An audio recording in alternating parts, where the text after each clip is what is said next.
Assalamualaikum warahmatullahi wabarakatuh. Alhamdulillahilladzi wa kafa wassalatu wassalamu ala nabiyyil mustafa wa ala alihi wa ashabihi ahli sidqi wal wafa.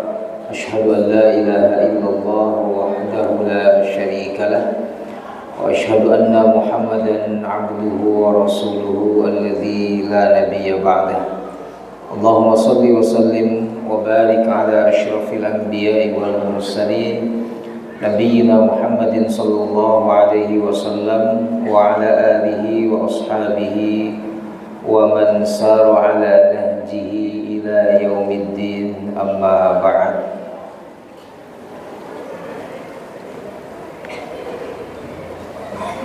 Qala Allah Ta'ala fi kitabihil karim, a'udzu billahi minasy syaithanir rajim. Ya ayyuhalladzina amanu taqullaha haqqa tuqatih wa la tamutunna illa wa antum muslimun.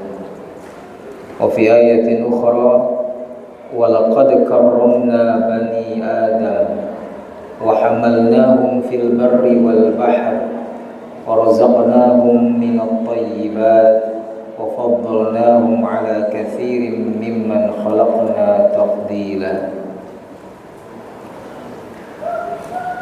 Bapak Ibu, ikhwatu iman rahimani wa rahimakumullah. Alhamdulillah, puji syukur tidak bosan dan jemu kita senantiasa panjatkan kepada Allah Subhanahu wa taala, Tuhan semesta alam yang dengan rahman rahimnya masih menganugerahkan kepada kita semua nikmat sehat, kesempatan dan umur, serta nikmat terbesar dalam kehidupan kita, yaitu nikmatul iman wal Islam. Dengan kesemua nikmat tersebut, Allah bimbing langkah kaki kita ke majlis yang mulia ini. Semoga setiap langkah kaki kita semua dijadikan penggugur dosa, pemberat timbangan kebaikan kita di yaumul hisab, dan ilmu yang didapat menjadi ilmu yang bermanfaat. Tak lupa salawat serta salam semoga senantiasa tercurah limpahkan kepada uswah hasanah kita, suri tauladan yang terbaik sepanjang zaman, Nabiullah Muhammad sallallahu alaihi wasallam, kepada keluarganya, para sahabatnya, hingga umatnya yang senantiasa istiqomah dalam menjalankan ajaran-ajarannya.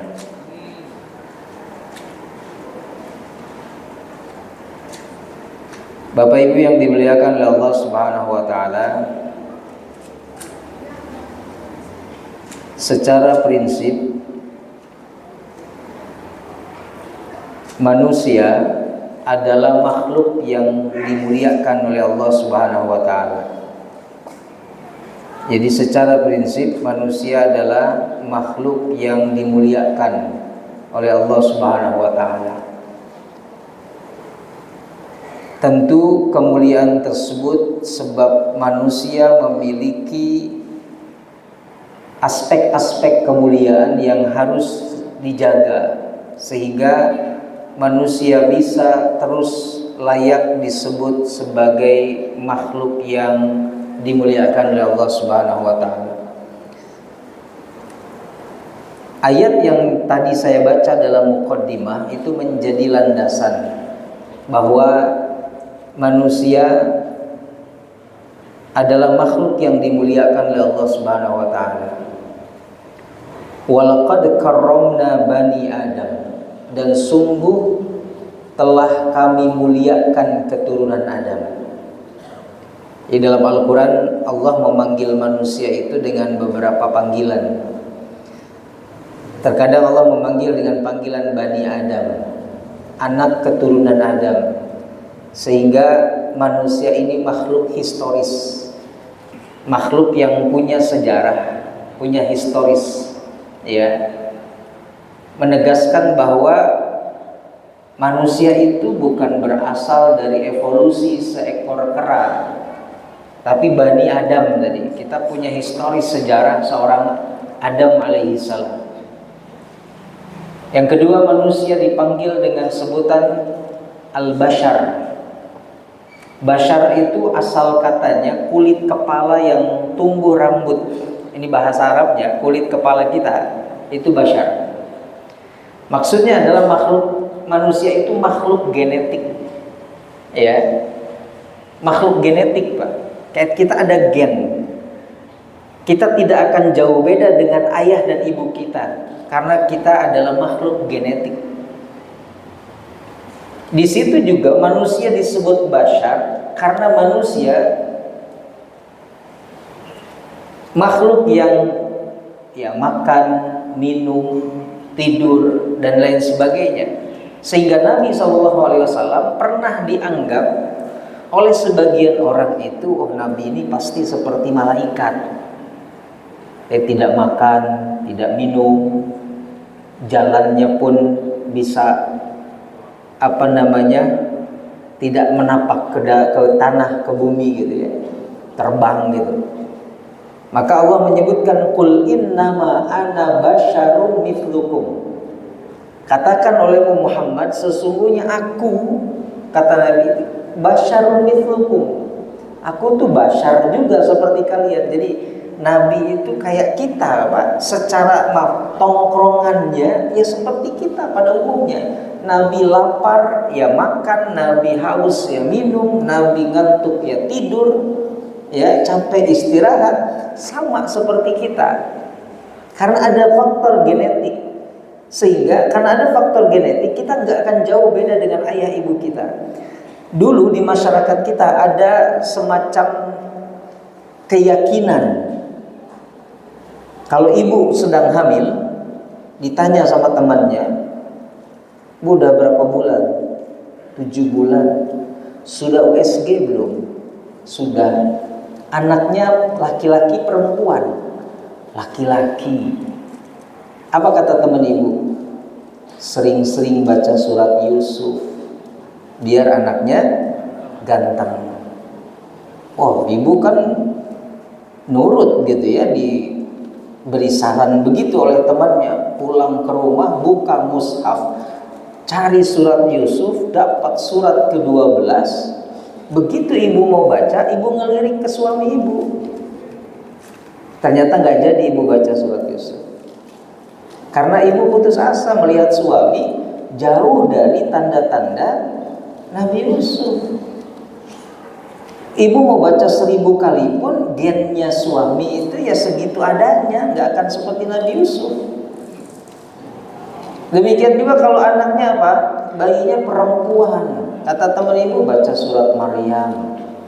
Nah ini diamalkan oleh bapak. Sama ketika bapak mau baca, ngelirik ke istri, nggak jadi, tutup lagi Qurannya. Kenapa? Istri bapak walaupun namanya Maryam, tapi jauh dari sifat-sifat kemaryaman gitu. Nah kenapa? Karena manusia itu bashar, Pak, makhluk genetik. Tidak akan jauh beda dari gen apakah orang tuanya atau bahkan kakek neneknya. Ada kesamaan. Yang ketiga, manusia dipanggil dengan panggilan al-insan.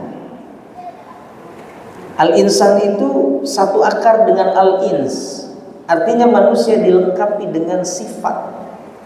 Sehingga kalau baca dalam Al-Quran, ayat-ayat yang menjelaskan tentang sifat manusia selalu diiringi dengan kalimat al-insan. Wa khuliqal insanu dha'ifa, dan diciptakan manusia itu dalam keadaan lemah. Innal insana khuliqa halu'a, manusia diciptakan berkeluh kesah. Jadi ibaratnya kalau al-bashar itu HP, tapi HP bapak ibu tidak ada pulsanya, tidak ada SIM cardnya, nggak ada baterainya. Itu tongkrongannya HP, tapi berguna, belum bisa bermanfaat saat itu. Tapi kalau sudah diisi dengan pendengaran, penglihatan, kalau manusia itu ya hati, maka berfungsi menjadi manusia. Nah HP kita pun kalau bentuknya HP tapi nggak ada isinya, nggak ada pulsanya, nggak ada kuotanya, nggak ada baterainya, itu belum bisa digunakan. Tapi sudah HP tongkrongan. Ya, begitupun perumpamaan manusia kalau masih bashar ya kosong. Tapi begitu diisi dengan sifat-sifat, jadilah disebut al-insan.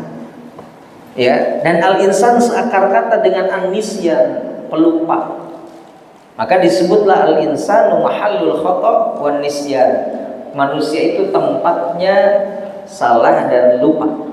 Ya. Dan yang terakhir manusia disebut dengan an-nas. Apa an-nas itu? Manusia itu makhluk sosial. Kalau baca ayat Quran tentang manusia yang disebut an-nas, itu biasanya dijelaskan manusia itu diciptakan dari jenis laki-laki, perempuan, dijadikan bersuku-suku, berbangsa-bangsa untuk saling mengenal. Ayatnya ya ayyuhan nas, karena manusia itu adalah makhluk sosial. Ini kita harus bisa memahami sehingga manusia itu Bani Adam, lalu punya genetik, lalu kemudian manusia juga makhluk yang diberikan sifat-sifat, lalu yang terakhir manusia juga makhluk sosial. Sehingga ketika kita berinteraksi, kita paham ada manusia yang sifatnya begini, ada yang sifatnya begini, karena latar belakang historisnya berbeda, genetiknya berbeda, sifat-sifatnya berbeda. Maka ketika berbaur dengan an-nas tadi, dibingkai dalam bentuk silaturahim. Sehingga kita bisa memaklumi, oh si fulan sifatnya begini, si fulan karakternya begini. Kenapa dibuat beda oleh Allah? Lita'arofu, untuk saling kenal.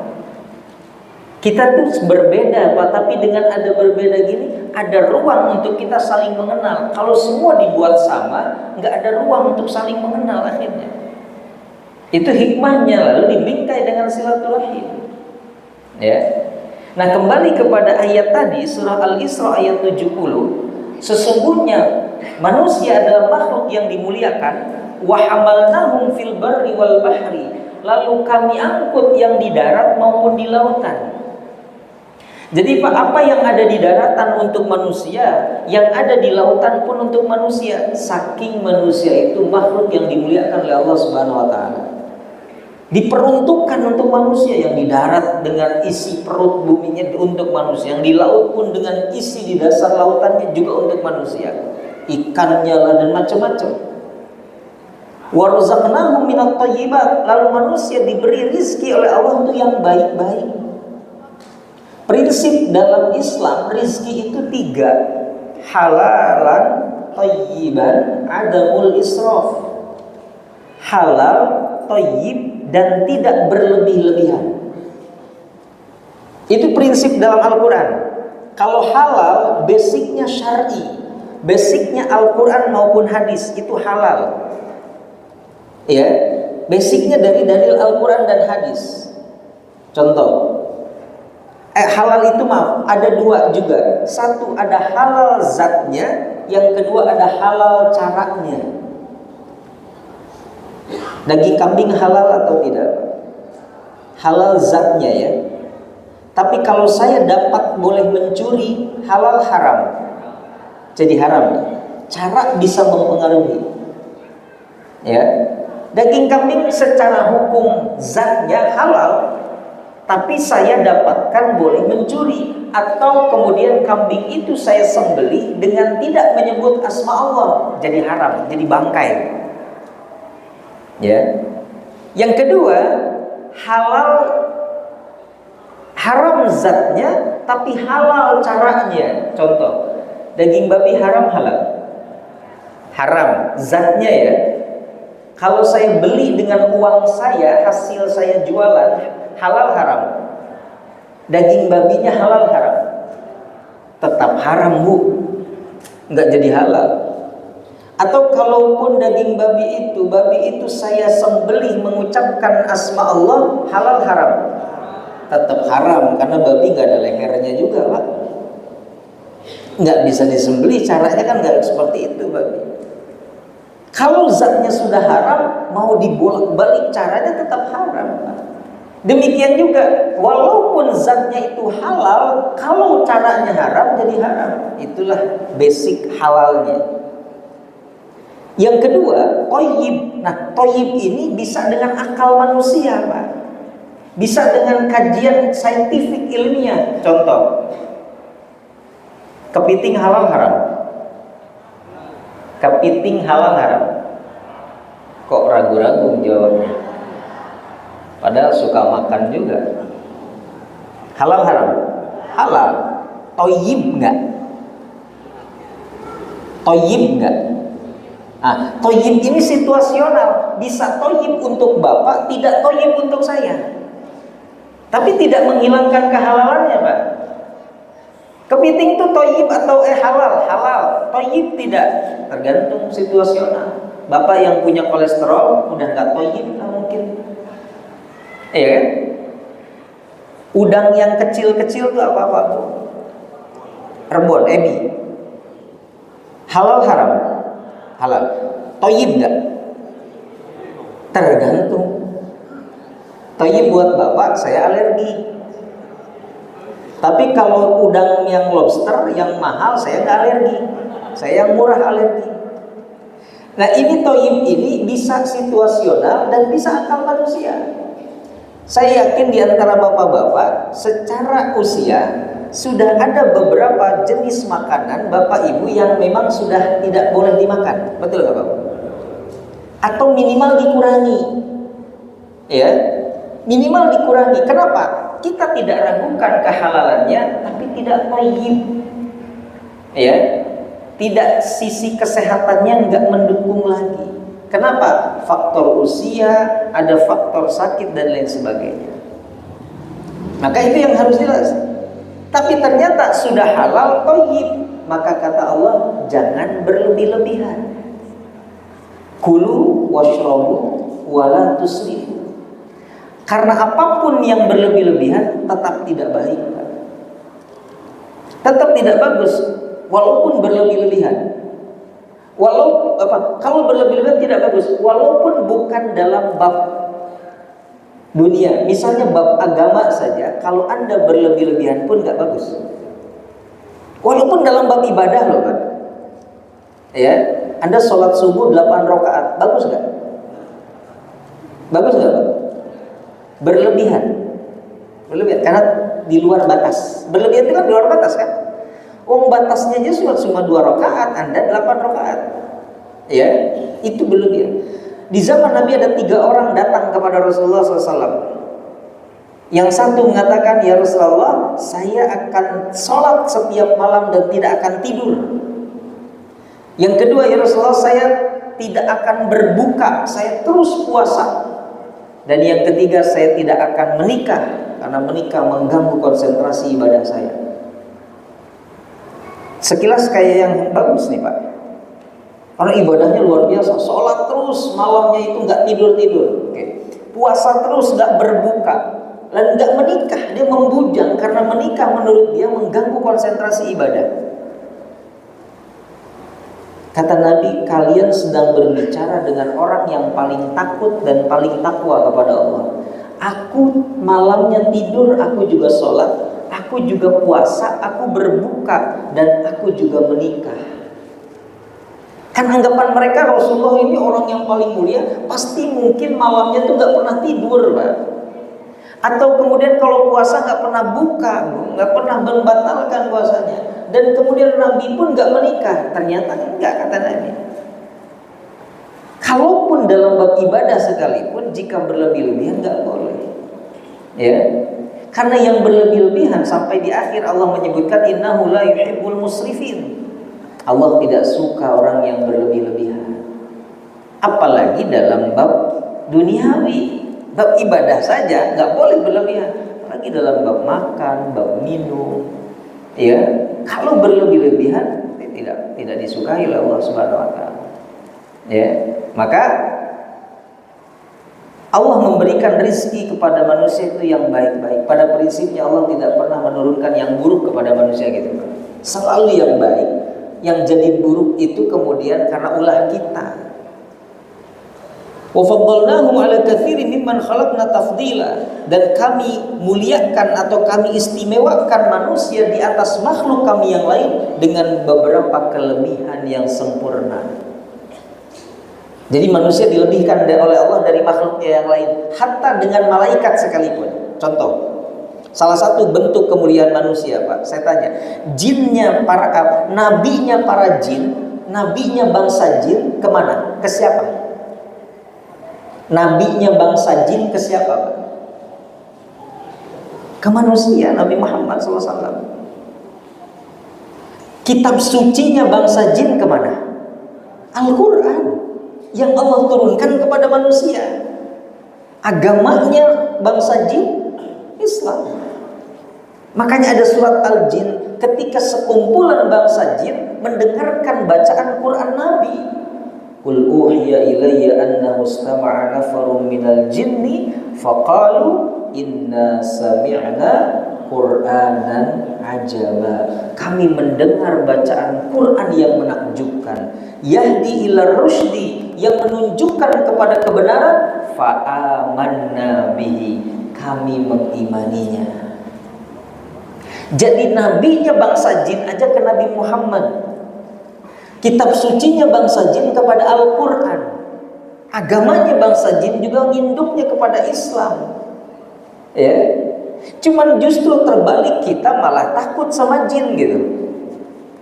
Padahal yang dimuliakan oleh Allah manusia, jin nginduknya ke manusia. Kita dibalik, kita yang kemudian takut ke jin. Padahal yang dimuliakan adalah manusia. Ya, itu salah satu contoh kemuliaan manusia.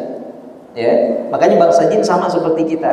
Wa inna minnas solihun wa minna duna dzalik. Kami ada yang soleh, ada yang enggak. Wa inna minnal muslimun wa minnal qasidun. Kami ada yang muslim, ada juga yang tidak, menyimpang dari jalan kebenaran. Mirip dengan manusia, ada yang soleh, ada yang tidak, ada yang muslim, ada yang tidak. Kemuliaan manusia salah satu contohnya. Lalu apa saja kemudian aspek-aspek kemuliaan manusia itu sendiri? Ini di sini ada beberapa aspek yang harus kita jaga kemuliaan manusia. Pertama, manusia itu diberi pengetahuan. Singkat kata, manusia diberi akal. Dengan akal manusia bisa mengatasi kekurangannya. Contoh, Pak, kita bisa terbang nggak, Bapak Ibu? Bisa terbang nggak? Nggak. Kenapa? Nggak punya sayap.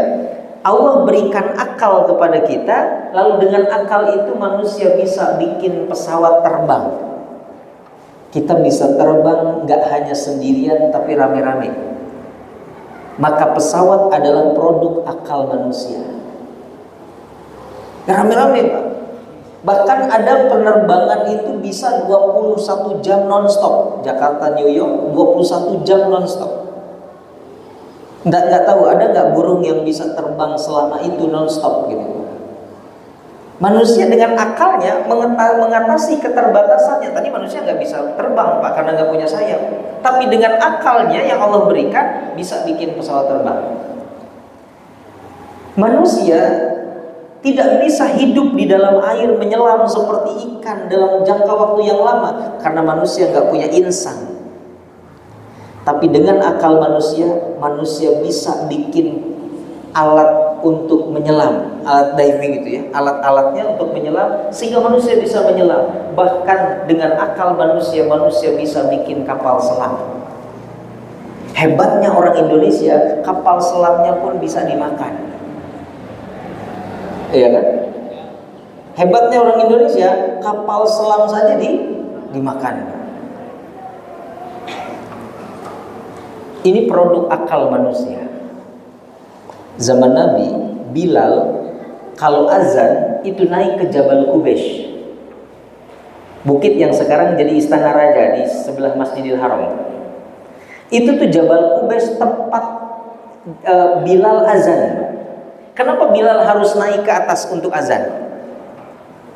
Supaya suaranya terdengar kan? Tapi sekarang muazin di sini naik ke atap nggak tadi? Enggak. Di bawah aja. Produk akal manusia, dan jangkauan suaranya ini luas. Radius berapa meter, bahkan mungkin 1 kilo kedengeran. Tapi dulu di zaman Nabi, Bilal azan naik ke atas sehingga suaranya bisa terdengar. Ini produk akal. Jadi dengan akal manusia bisa mengatasi keterbatasannya, dan Allah tidak memberikan kepada yang lain, Pak. Ini produk akal manusia, live streaming atau kemudian direkam. Taruhlah misalnya live streaming ke YouTube ataupun yang lainnya. Dulu zaman Nabi, kalau mau dapat ilmu ya hadir ke majelis ilmu. Sampai Nabi mengatakan liyuballighu syahid al-ghaibah. Hendaknya yang hadir menyampaikan kembali kepada yang tidak hadir. Jadi kalau dulu begitu, Pak. Bapak Ibu misalkan sebelum ada live streaming begini, Pak, HP yang bisa merekam dan sebagainya. Ketika Bapak Ibu pulang, nanti mungkin ditanya, kalau Ibu pas suaminya nggak bisa hadir, "Mah, tadi Ustadz ngebahas apa?" Kata Nabi, hendaklah yang hadir menyampaikan kembali kepada yang tidak hadir, berbagi ilmu. Atau bapak-bapak, kata istri bapak, "Pak, tadi Ustadz ngebahas apa, Mama nggak bisa hadir." Maka bapak menyampaikan. Sekarang, kalaupun berhalangan hadir, ternyata ada live streamingnya, apa kata bapak atau ibu? "Aku nonton dari rumah aja lewat HP." Ya, kalaupun tidak live streaming, nanti ada rekamannya, aku lihat nanti deh di YouTube. Tapi beda tentu dengan ibu yang hadir ke sini. Karena ibu hadir ke sini butuh effort ya, Bu. Butuh persiapan. Ibu kan siap-siapnya dari maghrib, milih kostumnya dari ba'da asar, ya, ngepasin kostum itu kan lama ibu itu. Cocok gamisnya, nggak cocok jilbabnya, lepas lagi, ganti, buka lagi, pasang lagi. Oh nggak cocok, buka lagi. Wah udah acak-acakan jilbab tuh. Mana yang cocok? Terus kan minimal ibu kesini tuh adalah bedak sedikit aja ya Bu ya. Kalau orang yang nonton dari rumah kan dia bisa aja pakai daster, ya, nonton di HP tanpa harus kemudian make up dan lain sebagainya. Maka harus ada effort. Teknologi satu sisi membantu, tapi ada sisi lain yang kemudian terdegradasi. Ya. Ikhtiar dan usaha untuk datang itu tidak tergantikan dengan namanya gadget, dengan teknologi itu. Beda. Sehingga kata Nabi, setiap langkah kaki ke majelis ilmu, ke rumah Allah itu penggugur dosa dan menambah satu kebaikan. Ya. Maka tetap diusahakan hadir di majelis ilmu itu. Selama masih diberikan kesehatan, tetap hadir. Ya, karena akan tetap berbeda nilainya, tak tergantikan oleh yang namanya teknologi. Tapi teknologi membantu, betul, kita tidak nafikan itu. Nah, itu salah satu akal manusia, ya, adalah keistimewaan dan kelebihan manusia. Dengan akal juga syariat ibadah itu diterapkan. Coba, semua ibadah pasti syaratnya apa? Balik atau al-aqlu, berakal, ya, berakal atau balik kalau kita. Syarat sholat apa? Muslim. Yang kedua al-aqlu, berakal. Sebab orang yang tidak sempurna akalnya belum terkena kewajiban. Anak kecil, ya, yang belum balik secara hukum fikih dia belum wajib, tapi secara tarbiyah dia harus sudah dididik untuk sholat, tapi belum sampai pada taraf wajib seperti bapak dan ibunya. Itu anak kecil kan. Atau orang yang terganggu akalnya, misalkan orang gila, itu nggak ada kewajiban untuk sholat, Pak. Maka bapak kalau ibu mau lepas dari kewajiban, jadi gila, bebas loh, nggak ada kewajiban, sholat nggak usah, nutup aurat nggak usah. Kenapa? Akalnya tidak sempurna. Jadi akal menjadi prasyarat ditetapkannya syariat kepada manusia. Nggak sempurna akalnya, bebas. Ya, contoh ini, ada seorang ibu usia 90 tahun, dia masih ingat sholat, waktunya masih ingat, rakaatnya, gerakannya masih ingat, tetapi dia sudah mengalami disorientasi bacaan. Jadi bacaan-bacaan sholat sudah bukan pada tempatnya. Kalau habis takbiratul ihram kan biasanya doa iftitah, dia malah baca tahiyat. Begitu tahiyat dia baca surat. Pertanyaan saya, sah tidak sholat ibu ini? Sah tidak, Pak? Kalau ada yang bilang tidak sah, berarti ibu ini harus mengulang sholatnya. Dan tiap mengulang begitu terus pasti. Pada prinsipnya ibu ini sudah tidak terkena kewajiban. Sholat sih sholat aja nggak apa-apa, tapi dia sudah tidak terkena kewajiban. Karena sudah hilang salah satu syarat utama ibadah itu adalah al-aqlu. Ya, sudah hilang. Tapi ini luar biasa, umur 90 tahun masih ingat sholat. Berarti sejak gadis, sejak balik, sejak kecil dia sudah tidak pernah meninggalkan sholat. Karena ada yang umur 30 tahun udah lupa sama sholat. Ini umur 90 masih kuat sholat, masih ingat. Ya. Ada lagi seorang ibu yang tiap puasa, lalu tiap azan dia minta kolak. Ibu kasih enggak? Ada ibu sudah tua, rajin puasanya, tapi tiap azan dia minta kolak. Karena dalam pikiran dia, azan adalah waktu untuk membatalkan puasa. Tapi sayangnya tiap azan, dia udah nggak bisa membedakan. Azan pokoknya kolak. Kasih jangan. Terus puasanya gimana? Bayarkan fidyah saja oleh anaknya. Ya. Udah Bu, kasih aja. Terus gimana puasanya? Saya bayarkan fidyah. Pada prinsipnya sudah nggak kena kewajiban. Kenapa? Akal. Itu keistimewaan manusia. Coba lihat di binatang, ada nggak akal? Nggak ada. Ya. Makhluk Allah yang lain nggak ada. Seperti manusia diberikan itu. Maka akal ini harus kita jaga supaya tidak keluar dari apa yang Allah Subhanahu wa taala syariatkan. Karena dia bisa saja kemudian mengarah kepada hal yang buruk akal ini. Maka wajib tugas kita menjaga ini. Dan salah satu tujuan atau maqasid syariah adalah hifzul aqli. Jadi tujuan syariat Islam itu kan ada hifzuddin, penjaga agama, ada hifzun nafs, menjaga jiwa. Agama hadir untuk menjaga jiwa sehingga orang nggak dengan mudah membunuh manusia lainnya. Yang ketiga ada hifzul nasal, menjaga keturunan. Yang keempat hifzul akal, menjaga akal. Dan yang kelima hifzul mal, menjaga harta benda. Itulah tujuan syariat diturunkan. Menjaga agama itu sendiri, menjaga akal, ya, menjaga jiwa, menjaga keturunan, dan menjaga harta benda. Ini syariat, maqasid syariat. Tujuan adanya disyariatkan Islam. Ya, akal mesti dijaga, Pak. Dalilnya surah Al-Baqarah ayat 31 dan 32. Ketika Allah mengajarkan kepada Nabi Adam, wa 'allama Adamal asma'a kullaha. Dan ingatlah ketika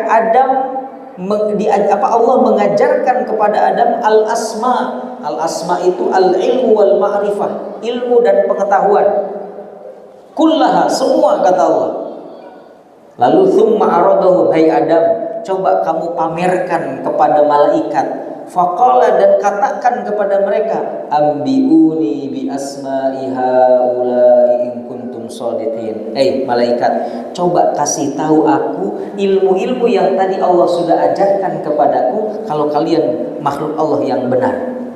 Apa jawab malaikat? Qalu subhanaka la ilma lana illa ma 'allamtana. Maha suci Engkau ya Allah, kami tidak punya ilmu kecuali apa yang Engkau ajarkan kepada kami. Malaikat pun tunduk dalam bab itu. Sehingga ayat selanjutnya Allah menyuruh malaikat untuk sujud kepada Adam, dia sujud. Bukan sujud menduakan Allah, tapi sujud memuliakan ciptaan Allah yang bernama manusia. Sebab apa? Manusia diajarkan oleh Allah semuanya lewat Adam yang Allah tidak ajarkan kepada malaikat. Itu keistimewaan manusia, Pak. Malaikat saja hormatlah bahasa kita. Angkat topi, subhanaka la ilma lana, maha suci Engkau ya Allah, kami enggak ada ilmu kecuali apa yang telah Engkau ajarkan, dan kami tidak diajarkan sebagaimana Engkau mengajarkan kepada Adam. Ya. Jadi dari ayat ini luar biasa akal manusia, Pak. Salah satu kenikmatan yang harus kita syukuri adalah diberikan pengetahuan atau akal. Di saat ketika lahir semuanya tidak tahu apa-apa, lalu Allah berikan modalnya pendengaran, penglihatan, dan al-afidah. Afidah itu akal yang ada dalam hati, yang dia untuk membedakan mana yang baik, mana yang buruk. Itulah afidah. Ya, itu yang pertama. Yang harus kita jaga, salah satu kemuliaan diri manusia adalah al-aqlu. Yang kedua, kemuliaan manusia adalah manusia itu diberi kebebasan untuk memilih. Kita sering mendengar hidup adalah pilihan. Ya. Surat Al-Kahfi ayat 29, kata Allah, "Faman syaa'a falyu'min wa man syaa'a falyakfur." Yang mau beriman silahkan, yang mau kufur monggo. Pilihannya ada pada manusia itu sendiri. Allah cuma memberikan jalan. Ini jalan iman, ujungnya surga. Ini jalan kekufuran, ujungnya neraka. Pilihannya silahkan kalian, kata Allah. Sehingga jangan pernah kita menyalahkan orang lain atau keadaan, karena boleh jadi itu adalah pilihan kita. Itu pilihan kita. Ya. Long weekend. Udah tahu long weekend tuh macet di awal bulan lagi. Terus bapak ibu pergi ke puncak. Terus di puncak macet, bapak ibu marah-marah. Pertanyaan saya, itu pilihan bapak ibu ke puncak? Iya, tapi kenapa harus marah-marahin yang lain? Padahal udah tahu macet, udah tahu long weekend, tapi bapak ibu tetap keluar ke puncak, ke tempat-tempat wisata di puncak. Wah, ini macet bapak ibu. Ya, makanya jangan menyalahkan pilihan, jangan menyalahkan keadaan atau orang lain. Bisa jadi itu pilihan kita. Kita yang memilih itu. Kok kita kemudian marah-marah? Hidup antara pilihan dan takdir, Pak. Ya. Ibu ngeluh saat suami saya begini. Kan itu pilihan ibu. Ya, itu pilihan ibu. Maka terima, perbaiki. Itu pilihan kita, nggak bisa kita menyalahkan. Apalagi ya habis gimana lagi, kalau saya mau ya sama suami saya. Itu pilihan itu. Ya, makanya diberi kebebasan memilih itu adalah bentuk kemuliaan manusia. Sebab apa? Jin atau iblis nggak punya pilihan, Pak. Hidup mereka itu satu arah, maksiat. Malaikat nggak punya diberikan kewenangan untuk memilih, karena arah hidup mereka cuma satu, taat. Tapi manusia, Anda bisa milih taat, tapi saat ini juga kalau Anda mau maksiat kan bisa. Iya kan? Ibu datang ke sini pilihan ibu kan? Pilihan ibu. Tapi ibu bisa milih nggak di rumah aja? Enakan nonton TV, rebahan, scroll HP, check out keranjang, begitu kan? Walaupun cuman isi keranjang tapi nggak pernah dibeli gitu ya. Ya, isi keranjang, kata keranjang udah penuh bu, keluarin lagi. Karena ibu memang nggak ada dananya untuk beli ya. Cuman check out, ini keluarin lagi, lihat harganya, oh mahal, keluarin lagi. Bu, jangan kira ibu datang ke sini, bapak datang, ini bukan pilihan kita, ini pilihan. Ini pilihan kita. Jadi kalau mau taat, mau maksiat, itu pilihan. Jangan pernah salahkan. Makanya nanti iblis atau setan itu berlepas diri. Kata iblis, kan manusia, ya Allah, saya begini tuh ini gara-gara godaan setan. Kata setan, iblis loh, kok nyalahin saya? Saya memang tugasnya menyesatkan. Yang salah kenapa ente ngikutin? Kenapa ente ngikut? Ya, bisa melawan ataupun bisa tidak mengikuti setan, kan begitu. Maka iblis pun nanti di hadapan Allah berlepas diri, Pak. Cuci tangan, bukan salah saya. Saya memang tugasnya menyesatkan manusia, itu udah ikrar saya. Tapi kenapa Anda, hai manusia, ngikutin saya? Berarti Anda memilih saya untuk menjadi teman, kan begitu. Ya. Jadi hidup antara pilihan dan takdir. Anda tetap memilih, Pak. Ada takdir-takdir Allah yang itu ada peran pilihan kita di dalamnya. Ya. Jadi jangan sampai kemudian kita menyalahkan, oh ini ibu kenapa sih hafalan ibu cuma 5 surat, takdir Ustaz. Ya takdir. Ibu bisa memilih untuk menambah 1 surat lagi. Ya. Walaupun ketika ibu menghafalkan 1 surat tambahan, surat yang lain hilang. Itu sih faktor usia, Pak. Oh ya. Tapi kan ibu bisa memilih untuk menambah surat lain. Ibu kan cuma hafalnya itu Al-Ikhlas, Al-Falaq, An-Nas, Al-Kautsar, At-Takatsur misalkan. Lalu ibu coba hafal Ad-Duha, tapi At-Takatsur hilang misalkan. Itu pilihan. Ya. Kita bisa memilih menambah hafalan kita. Jadi jangan menyalahkan, oh ini kan takdir Allah. Enggak, ada pilihan kita. Makanya dalam Al-Qur'an namanya musibah adalah satu penderitaan yang diakibatkan oleh ulah kita.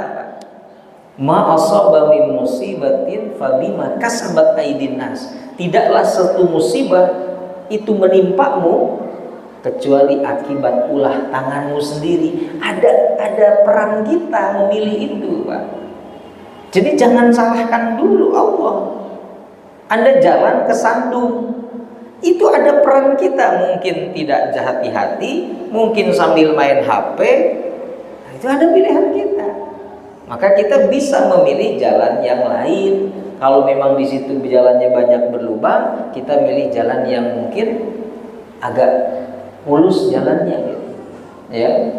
Nah ini yang kita harus pahami. Kita tuh diberi kebebasan memilih, dan itu keistimewaan manusia. Coba binatang, nggak ada pilihan, Pak. Kucing itu dikasih makanan itu jenisnya udah itu, nggak ada kucing melengos pengen apa makanan tertentu, nggak ada, Pak. Ya, binatang yang lain nggak ada, tapi manusia bisa memilih mana makanan yang halal bagi dia, yang thayyib bagi dia, yang sehat bagi dia atau tidak. Itu kan kita bisa memilih, Pak. Diberikan kebebasan itu dan diberikan kekuatan untuk memilih. Termasuk Anda yang hak dan yang batil, Anda pilih di sini. Wa hadainahun najdain, kata Allah. Ada 2 jalan nih. Kalian mau pilih yang mana? Jalan taat cuman agak nanjak nih, falam tahamal aqabah. Ini jalannya nanjak kalau ketaatan. Cuman kalau maksiat enak nih jalannya, turun datar gitu. Tapi kembali, setiap pilihan ada konsekuensi. Anda memilih jalan maksiat bukan tanpa konsekuensi. Anda memilih jalan taat pun bukan tanpa konsekuensi. Masing-masing ada konsekuensinya. Ya, itu yang kedua. Yang ketiga, apa keistimewaan manusia? Manusia diberikan fisik yang terbaik. Ayatnya jelas ya, surat At-Tin ayat 4 itu ya. Laqad khalaqnal insana fi ahsani taqwim. Sebaik-baik bentuk kita itu, Pak. Ya. Andaikan kita bisa melihat wujud asli jin, oh kita bersyukur jadi manusia, Pak. Bu. Kita itu udah sebaik-baik bentuk. Allah membentuk langsung Nabi Adam, ya, dengan sebaik-baik bentuk yang kemudian turunannya adalah kita. Melalui mekanisme dalam perut ibu kita, rahim ibu kita. Tapi waktu Adam kan tanpa ayah, tanpa ibu. Jadi Allah langsung yang membentuknya. Tsumma khalaqahu wa sawwarahu. Allah mencipta dan membentuk Adam. Yakinlah, bentuk Allah itulah ciptaan yang paling sempurna, yang terbaik. Ya. Alis kita dengan rambut berapa jaraknya, Pak? Alis Bapak nih dengan rambut, ujung rambut sini aja, berapa jaraknya? Berapa senti? Tergantung luas dan tidaknya jidat Bapak. Ada yang sudah 8 cm mungkin karena tinggal di sini rambutnya. Tapi maksud saya, rambut dan alis jaraknya dekat, tapi kenapa faktor pertumbuhannya berbeda? Padahal nutrisi yang masuk sama. Ketika ada makanan masuk, nutrisi untuk alis fungsinya untuk mempertahankan, sedangkan nutrisi untuk rambut fungsinya untuk menumbuhkan. Itu beda kan, Pak? Padahal di jarak deketan. Ya, kebayang sama Bapak Ibu kalau alis Bapak Ibu itu tumbuh seperti rambut. Repotnya kita kemudian menghalangi mata. Dan alis ini adalah fungsinya untuk sensor, Bu. Sensor ya. Kalau ibu keringetan, ya, dari kening sebelum nyampe ke mata melalui alis, begitu nempel ke alis, itu spontan kita akan mengelap keringat itu, karena dia sensor. Ini sama ibu malah alisnya dicukur habis, diganti sama spidol snowman permanen. Nggak ada sensornya, Bu. Bulu mata kita ini sensor dari debu. Begitu ada debu, otomatis nutup mata kita, terlindungi dengan bulu mata ini. Ibu juga sama. Ibu ganti sama anti badai. Bulu mata anti badai. Yang kalau ada badai, badan ibu terbawa badai, bulu matanya saja yang tegak berdiri. Ya. Makanya Allah melarang kita merubah ciptaan. Tapi kalau memperbaiki ke fungsi normal boleh. Contoh, kalau bibirnya lahir dalam keadaan sumbing, kemudian dioperasi, itu bukan merubah ciptaan Allah, tapi mengembalikan ke fungsi normal. Karena normalnya begini. Tapi kalau ibu sudah normal, gak usah dimacem-macemin lagi. Sulam bibir lah, atau katanya bibir yang sensual tuh yang doer gitu ya. Kalau yang tipis nggak sensual. Ibu nggak usah pakai operasi, cari aja tawon, Bu, tawon. 3 hari aja bibir ibu juga sensual. Ya. Nggak usah, karena percaya sama saya, orang yang merubah-rubah operasi plastik itu nggak akan sekali.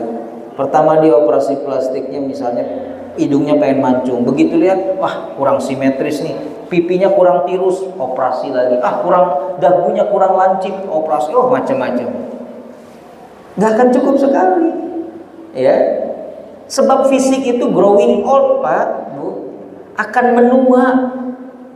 Anda mau rubah bagaimanapun, namanya fisik itu akan menua.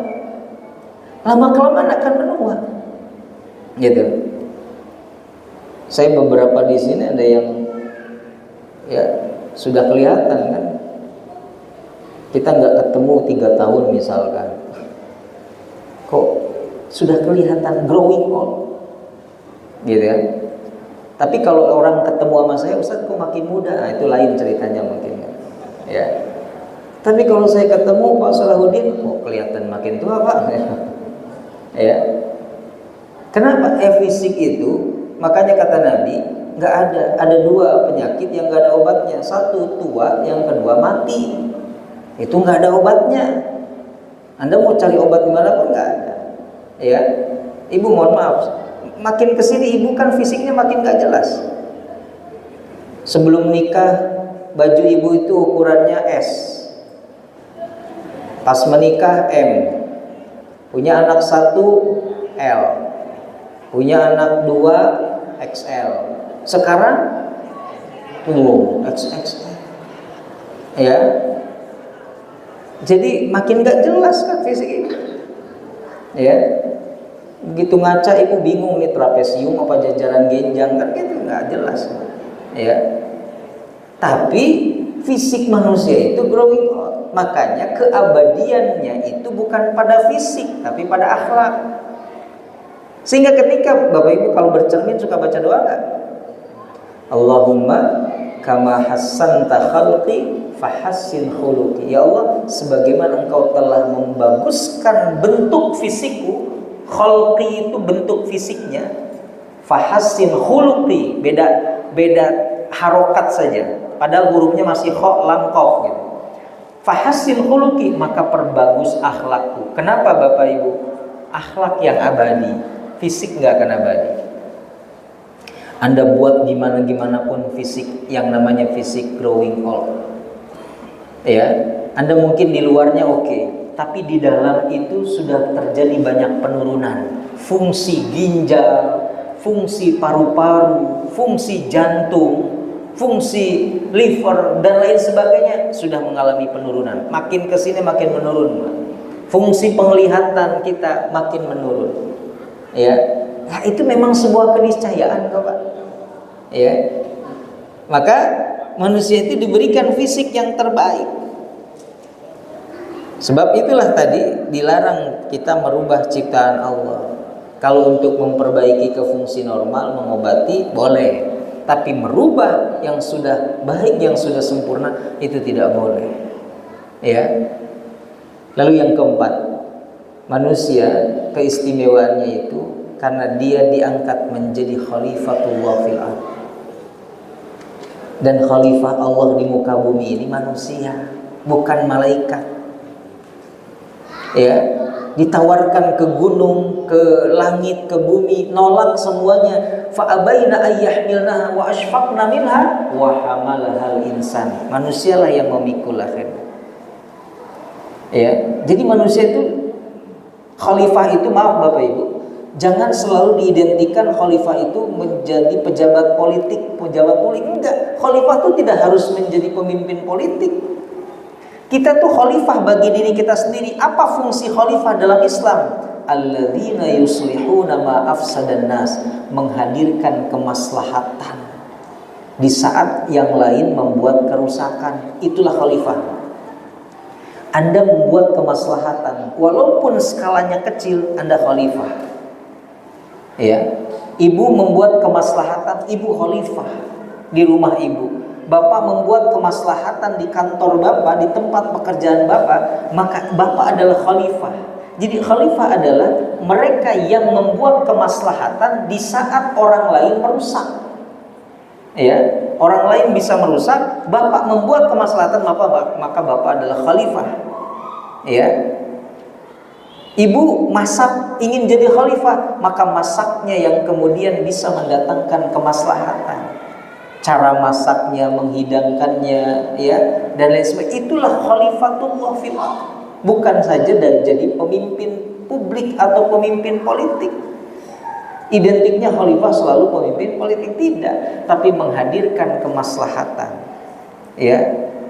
Al-Quran surah Al-Baqarah ayat 30 itu, "Idh qala rabbuka lil malaikati inni ja'ilun fil ardi khalifah."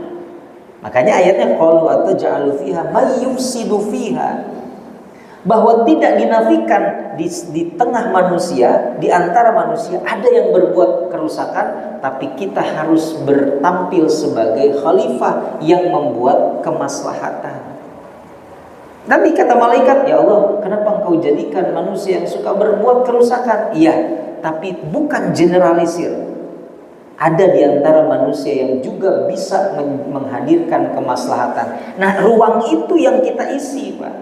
Ruang itu yang kita harus penuhi. Kita menjadi agen-agen kemaslahatan, agen-agen kebaikan. Ya, tadi dengan kaleng tadi, kita sedang menjadi agen-agen khalifatullah fil ardh.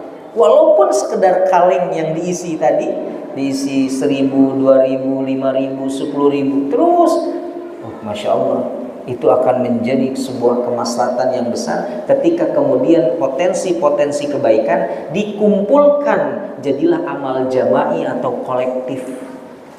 Dan amal jama'i adalah amal yang paling disukai oleh Allah dan Rasulnya. Karena satu kaleng saja nggak bisa untuk operasional, tapi ketika digabungkan setiap RT, itu luar biasa. Amal jama'i itu dahsyatnya luar biasa. Ya. Dan yang terakhir, Bapak Ibu, puncak dari kemuliaan manusia apa? Ketakwaannya. Surat Al-Hujurat ayat 13. Ya ayuhan nas, wahai manusia tadi, inna khalaqnakum min dzakarin wa untha. Kami jadikan kalian dari jenis laki-laki dan perempuan. Bapak Ibu, kita sudah berbeda sejak awal karena dari laki-laki dan perempuan. Bapak Ibu dan saya ada karena orang tua kita berbeda, kan begitu. Laki-laki dan perempuan. Jadi laki-laki perempuan tuh beda. Ya, bukan saja sekedar jenis kelaminnya, tapi karakternya, cara berpikirnya memang Allah buat berbeda karena tujuan ujungnya tadi lita'arofu, nantinya saling mengenal. Makanya saya yakin bapak yang sudah menikah puluhan tahun pun tetap saja saling mengenal dengan pasangannya masing-masing. Tetap ada proses saling mengenal, walaupun saya udah rumah tangga udah 40 tahun, udah 50 tahun sama istri saya, tetap aja ada kemudian proses saling mengenal. Ya, dan setiap hari ada aja belajarnya dari pasangan kita. Itulah fungsinya. Kenapa Allah bedakan laki-laki perempuan?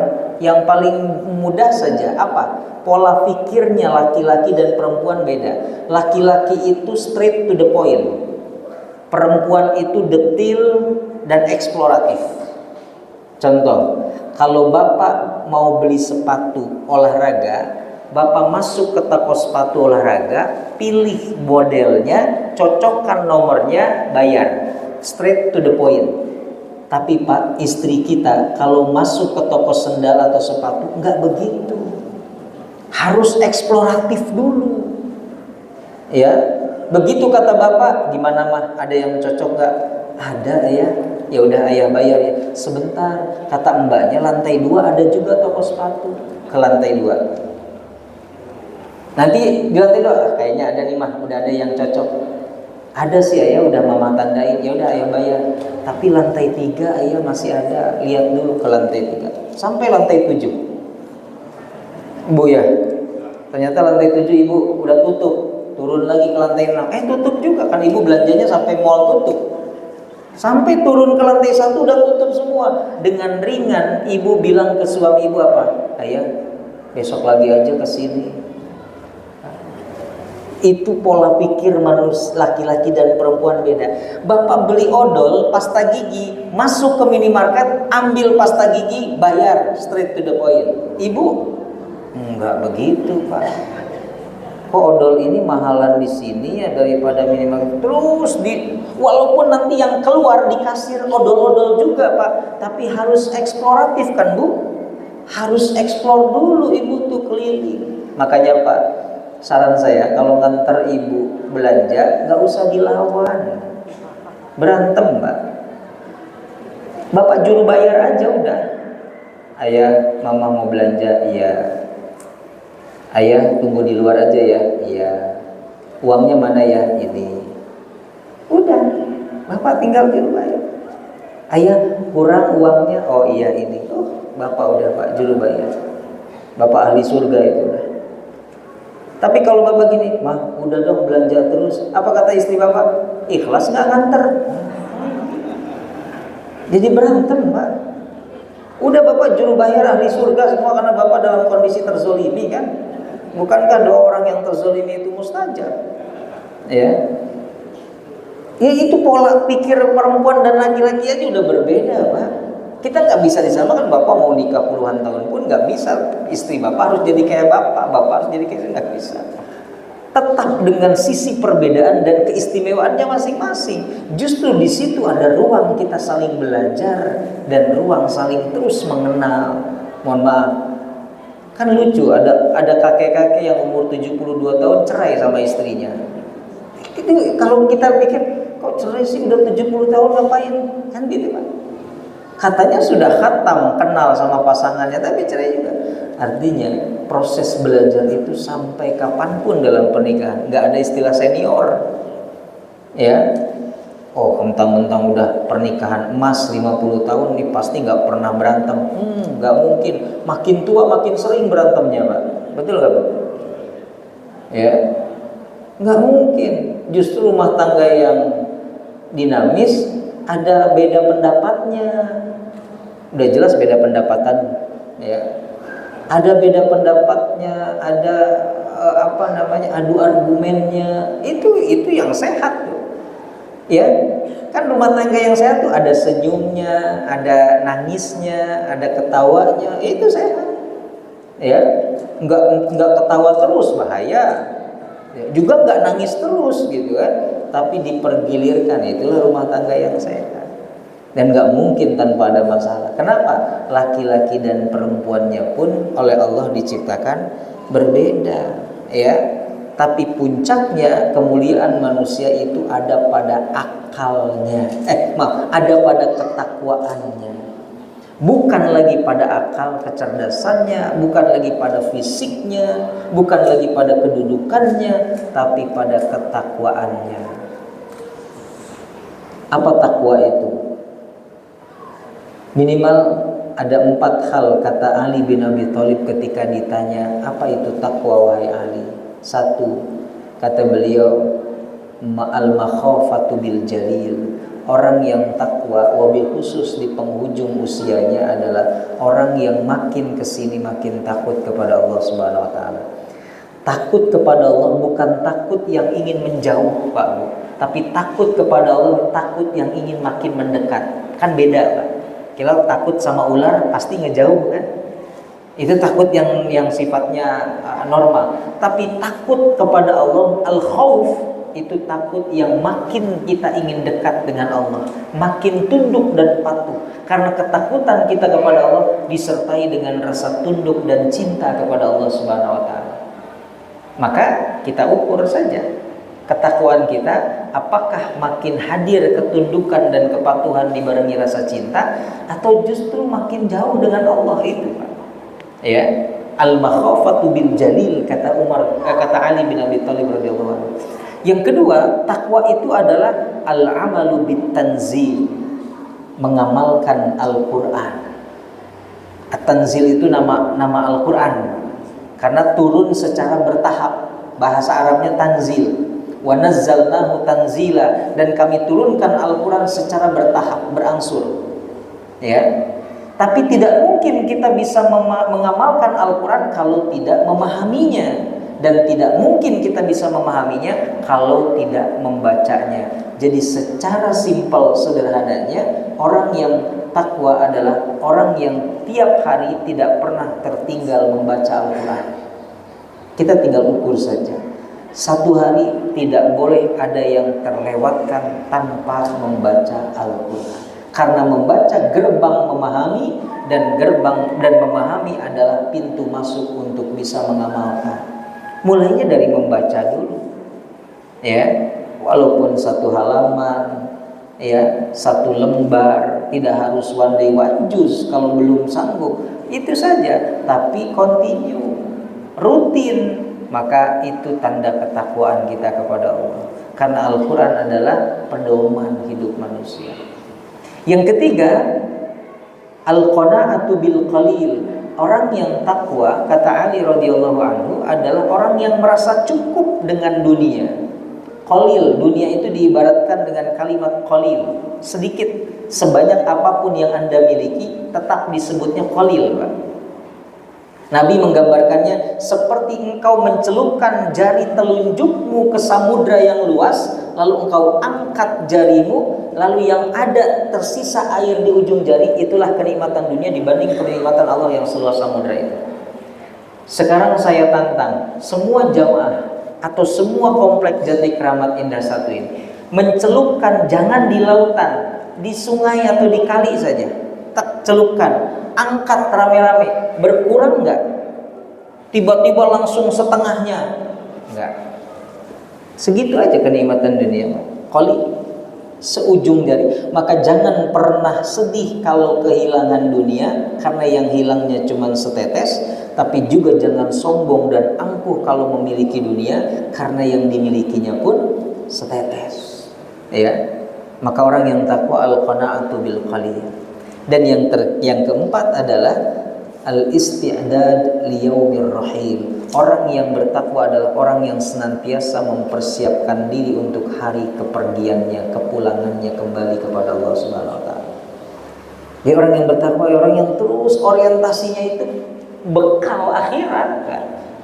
Ya, Bu, kenapa sih rajin ke pengajian? Ya, bekal saya bertemu dengan Allah. Bapak kenapa rajin ke masjid? Bekal saya bertemu dengan Allah.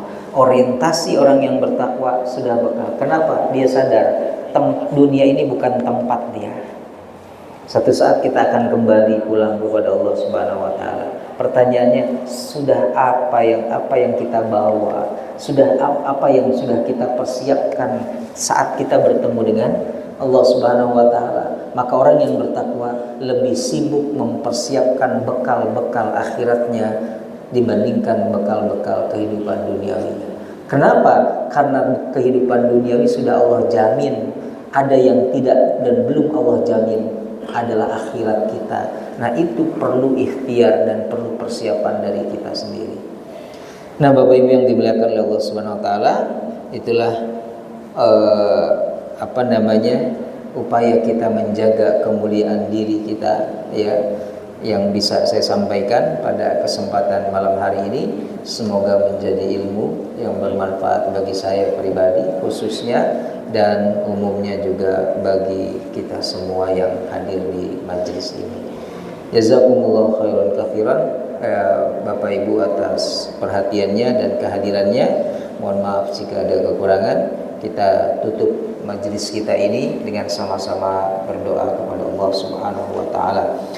Bismillahirrahmanirrahim. Alhamdulillahirabbil alamin. Hamdan yuwafi ni'amahu wa yukafi'u mazidah. Ya Rabbana lakal hamdu kama yanbaghi li jalali wajhikal karim wa 'azimi sultanik. Radina billahi rabba wa bil islam dina wa bi Muhammadin sallallahu alaihi wasallam nabiyya. Ya hayyu ya qayyum bi rahmatika nastaghith. Aslih lana sya'nana kullahu wa la takilna ila anfusina tarfata a'yunina.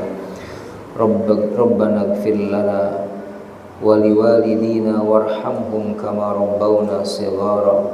Rabbana ighfir lana dzunubana wa israfana fi amrina wa thabbit aqdamana wansurna 'alal qaumil kafirin. Rabbana zalamna anfusana wa illam taghfir lana wa tarhamna lanakunanna minal khasirin. Allahumma ahsin 'aqibatana fil umuri kulliha wa ajirna min khizyid dunya wa 'adzabil akhirah. Allahumma ij'al khayra umrina akhirahu wa khayra a'malina khawatimahu wa khayra ayyamina yawma nalqaka. Allahumma a'inna ala dhikrika wa syukrika wa husni ibadatik. Allahumma khtim lana bi husnil khatimah wa la takhtim alayna bi su'il khatimah. Allahumma inna nastawdi'uka awladana fi kulli makanin ghabat anhum uyununa fahrushum bi'ainika alladhi la tanam waqnufhum bi ruknika alladhi la yuram wahfazhum bi'izzika alladhi la yudam waqla'hum bil-laili wan-nahar wahdihim wasaddidhum wa aghnihim wa as'idhum wa'afihim wa'fu anhum warzuqhum husnal khisal. Rabbana hab lana min azwajina wa dhurriyyatina qurrata a'yun waj'alna lil muttaqina imama. Rabbana atina fid dunya hasanah wa fil akhirati hasanatan wa qina adzaban nar. Subhanaka rabbina rabbil izzati amma yasifun wa salamun alal mursalin walhamdulillahi rabbil alamin. Terima kasih Bapak Ibu. Sekali lagi mohon maaf atas kekurangannya. Jazakumullahu ahsanal jazaa. Aqulu qawli hadza wa astaghfirullah li wa lakum. Subhanakallahumma wa bihamdika asyhadu an la ilaha illa anta astaghfiruka wa atubu ilaik. Wassalamu alaikum warahmatullahi wabarakatuh.